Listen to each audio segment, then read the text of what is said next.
Selam dostlar. Bugün sizi zamanda bir yolculuğa çıkarıyoruz. Diyarbakır'a, 1800'lerin sonuna. Hazır mısınız? Çünkü Zazaca edebiyatın doğuşuna tanıklık edeceğiz. Ahmedi Yaseyi. Belki adını ilk kez duyuyorsunuz ama o, Zazaca'nın ilk yazılı eserini kaleme alan kişi.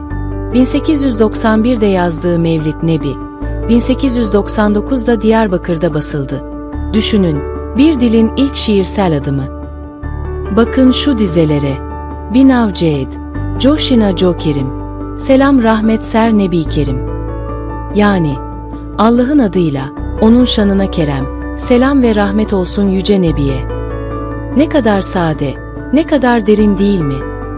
Bu mevlid, sadece bir dini metin değil, aynı zamanda Zazaca'nın yazılı kültürünü başlatan bir dönüm noktası. Halkın dili, kutsal bir metinle buluşuyor. Ve bu Diyarbakır'da oluyor. Ahmedi Vasi'nin izinden gidenler oldu. Osman Efendi 1933'te Şam'da bir mevlid yayımladı. 70'lerde Tirj dergisi çıktı. Zazaca şiir, hikaye, masal, hepsi bu dergide hayat buldu. Bir dilin sesi, bir halkın kalbi, Ahmedi Vasi'nin kalemiyle başlayan bu yolculuk, bugün hala yankılanıyor. Diyarbakır'dan yükselen bu ses, Zazaca'nın edebiyat sahnesine çıkışının hikayesi. Beğendiyseniz videoyu beğenmeyi ve abone olmayı unutmayın. Görüşmek üzere.